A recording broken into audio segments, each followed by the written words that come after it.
सतना के पूर्व विधायक स्वर्गीय शंकर लाल तिवारी जी की श्रद्धांजलि सभा में आज गहरा दर्द और आक्रोश दोनों दिखाई दिया। श्रद्धांजलि सभा में मौजूद भाजपा के पूर्व जिला अध्यक्ष पुष्पेंद्र सिंह चौहान ने मंच से अपनी भावनाएं व्यक्त करते हुए कहा कि अगर स्वास्थ्य विभाग ने समय रहते एयर एम्बुलेंस या उचित इलाज की व्यवस्था कर दी होती तो आज हमें श्रद्धांजलि सभा आयोजित नहीं करनी पड़ती। उनकी इस बात ने पूरे सभा में मौन और पीड़ा का माहौल पैदा कर दिया। चौहान ने कहा कि प्रदेश का स्वास्थ्य विभाग पूरी तरह से लापरवाह और व्यवस्था विहीन हो चुका है और यह स्थिति प्रदेश के हर आम कार्यकर्ता और नागरिक के लिए चिंता का विषय है। उन्होंने यह भी कहा कि हर भाजपा कार्यकर्ता इस दुखद घटना के लिए स्वास्थ्य विभाग के साथ साथ प्रदेश के उप मुख्यमंत्री एवं स्वास्थ्य मंत्री राजेंद्र शुक्ला को भी दोषी मान रहा है, क्योंकि एक जनसेवक की जान बचाने में प्रशासन और स्वास्थ्य तंत्र आज असफल रहा। यह बयान न सिर्फ पार्टी के भीतर गहरी पीड़ा को उजागर करता है बल्कि प्रदेश के स्वास्थ्य तंत्र की वास्तविक स्थिति पर भी बड़ा सवाल खड़ा करता है। श्रद्धांजलि सभा ने एक सवाल छोड़ दिया है कि आखिर कब तक आम कार्यकर्ता और जनप्रतिनिधि इलाज के अभाव में दम तोड़ते रहेंगे।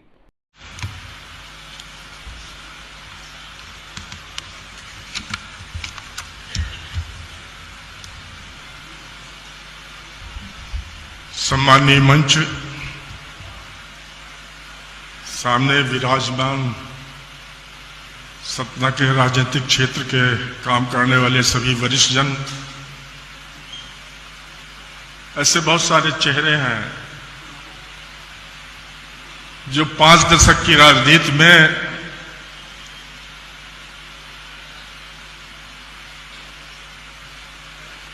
पल पल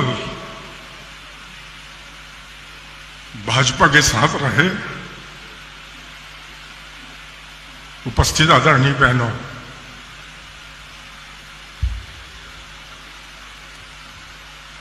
मुझे आज इस श्रद्धांजलि सभा में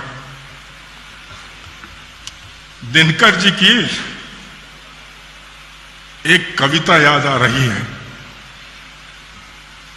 संबंध कोई भी हो यदि दुख में साथ न दे अपना, फिर सुख में इन संबंधों का रह जाता कोई अर्थ नहीं। नित्य जीवन के संघर्षों से जब टूट चुका हो अंतर्मन, तब सुख के मिले समंदर का रह जाता कोई अर्थ नहीं।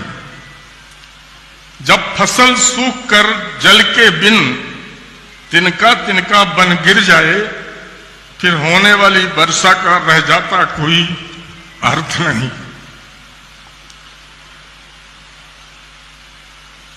संबंध कोई भी हो लेकिन यदि दुख में साथ न दे अपना, फिर सुख के उन संबंधों का रह जाता कोई अर्थ नहीं।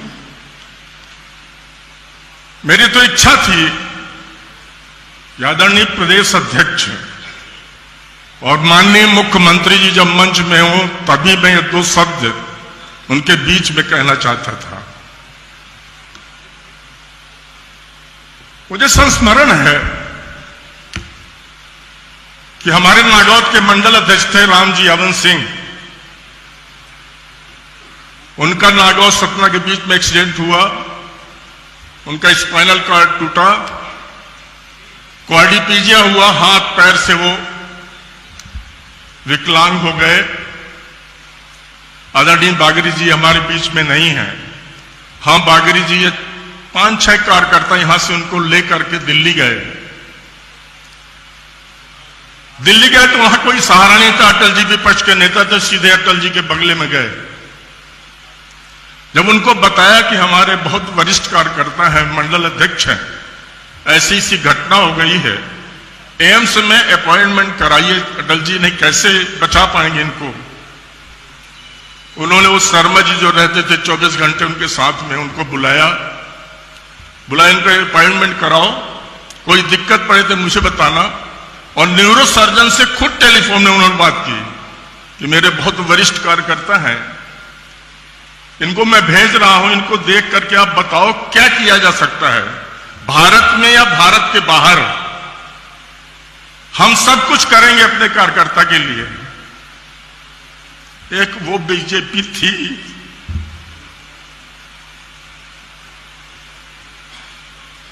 और अटल बिहारी वाजपेयी जैसे नेता थे।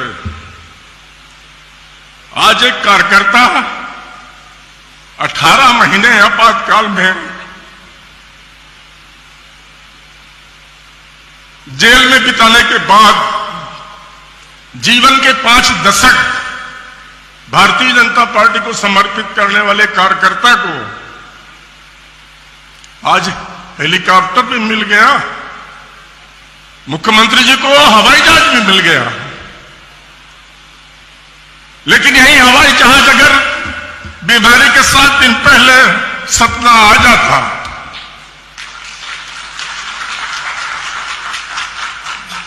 शायद श्रद्धांजलि सभा से हम लोग बच जाते। लेकिन इन 40 वर्षों में ये गिरावट भारतीय जनता पार्टी में आई है, हमारे नेतृत्व में आई है कि हमें अपने कार्यकर्ता की कीमत नहीं महसूस होती है।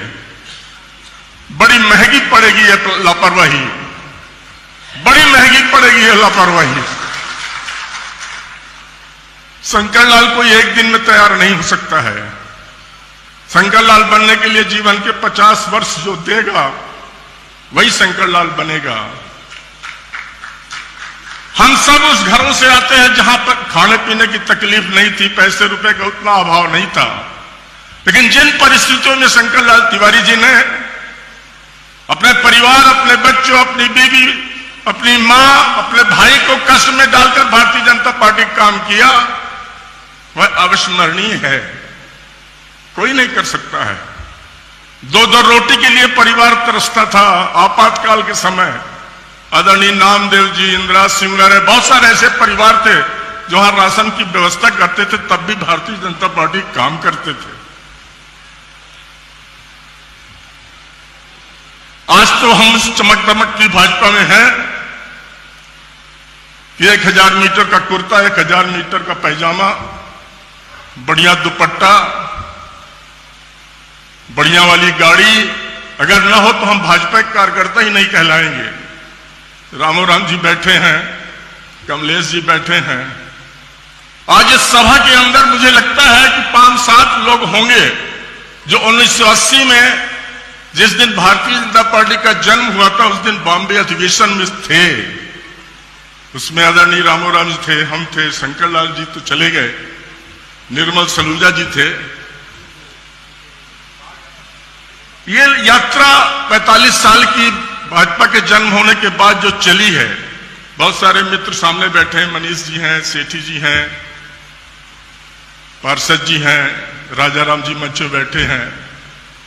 उस समय हम लोग टकराते थे आपस में, कभी वैमनस्य नहीं हुआ, कभी टकराहट में व्यक्तिगत संबंध, कभी इस सपना की एक परंपरा रही है कि कभी भी पार्टी के अंतर्गत अपने व्यक्तिगत संबंध कभी कोई नहीं खराब करता था। आज बहुत सारे साथी हमारे साथ में हैं। संस्मरण में तो 2-4 घंटे बोला जा सकता है, सभी बंधु संस्मरण सुना ही रहे हैं। मैं सिर्फ ये कहना चाहता हूं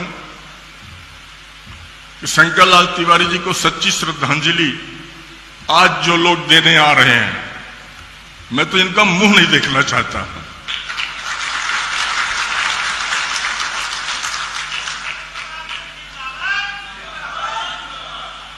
एक इतना वरिष्ठ कार्यकर्ता एम्स में लावारिस लाश की तरह पड़ा रहा था 20 दिन, तब मुख्यमंत्री क्या कर रहा था, तब खंडेलवाल क्या कर रहे थे, तब शिवराज सिंह क्या कर रहे थे, तब प्रदेश का नेतृत्व क्या कर रहा था।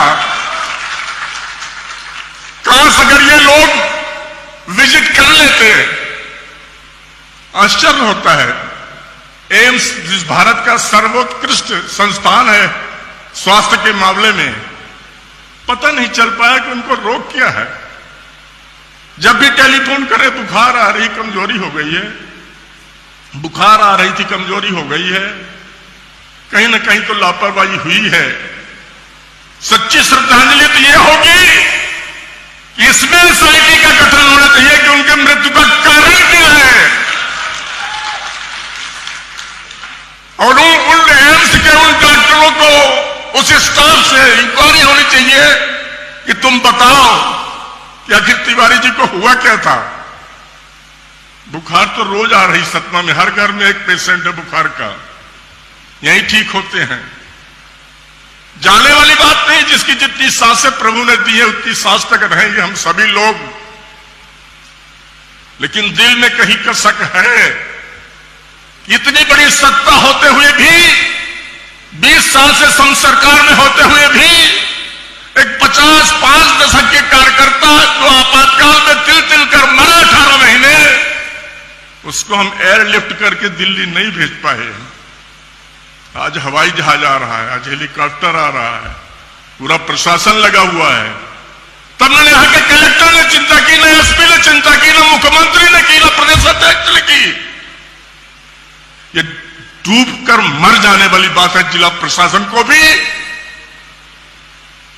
तिरंगे में लपट करके सलामी दे रहे हो कि मीसाबंदी है।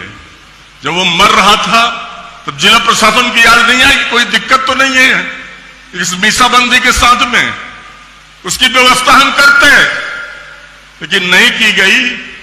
इसका कष्ट पूरी जिंदगी हम लोगों को रहेगा, इस जिले के कार्यकर्ताओं को रहेगा। इसलिए बंधुओं, हम अपनी विनम्र श्रद्धांजलि अर्पित करते हैं। उस परिवार को इस असीम दुख सहने की क्षमता प्रदान करें, और हम सब भी एक परिवार के सदस्य ही हैं। हम सब लोग कुछ उनके रास्ते पे चल सकते हैं तो चलने का प्रयास करें। बस इन्हीं शब्दों के साथ जय श्री राम, वंदे मातरम।